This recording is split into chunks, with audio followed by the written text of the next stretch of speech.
going to see the gallery? Now, let's move along to the next gallery. Whose turn is it to tell us about the next painting? Amanda, is it you? Yes, this is the one I've prepared. Good. Now, I've got one or two questions for Amanda to guide us through this painting. So if you could all pay attention, we can get started. Brian. Thank you. Now, as you can see, it's a pre-Raphaelite painting. So we're talking 1880, 1890.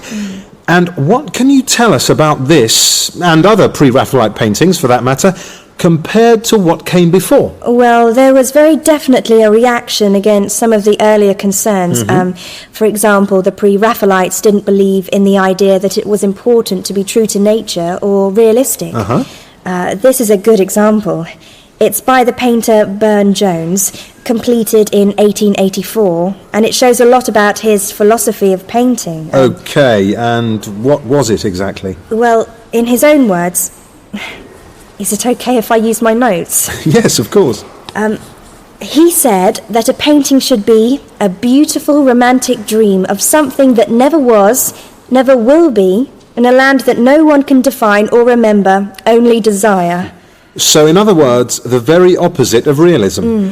No practical lessons for modern industrial societies or whatever. Yes, exactly. And this painting is in many ways very typical of Burne-Jones. In fact, his wife later said it was his most distinctive work, the one that really summed up what he thought. Okay, tell us about the story it tells. It's called King Cophetua and the Beggar Maid, and it's based on an old legend from early medieval times about a king who falls in love with a beggar girl and finds that his love for her is greater than all his wealth and power. Was it a well-known story? Yes, most people knew it well, but only through reading Tennyson's poetry, in which he wrote about it, rather than from the original story.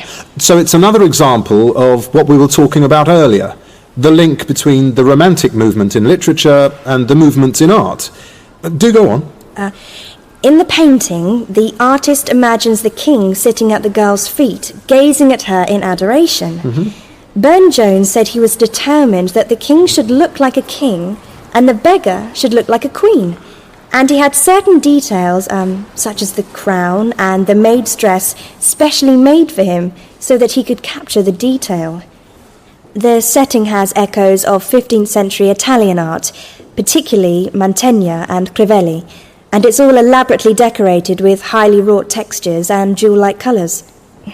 If you look at the clothing, you can see what I mean. The two characters in the background have got these rich flowing clothes, and there's the same richness in the king's flowing cloak. So what is he trying to tell us about here? What about these anemones? Do they have any particular significance, do you think? Yes. The maid is holding a bunch of anemones, and if you look closely, you can see that some of them have fallen on the steps by the king. The flowers are a symbol of unrequited love, and there's a lot of personal feeling in this painting, as there is in much of his work. At the time he was doing this, Burne-Jones had met and fallen in love with a girl called Frances Graham, but she then married someone else. So it's likely that the king represents Burne-Jones, and the queen represents Frances Graham. And the painting shows his feeling about losing the woman he loved. Are there any other themes that the audience in 1884 would have recognised, apart from on this personal level? Yes. To the general public, it would have had a completely different meaning, which they would have recognised quite easily. They would interpret the painting as being about the rejection of worldly wealth and the elevation of love above everything else. Yes, absolutely. And that was a message that was very close to Burne-Jones's heart and was very relevant for late Victorian Britain. Well, thank you, Amanda. And now we'll move on to the next artist.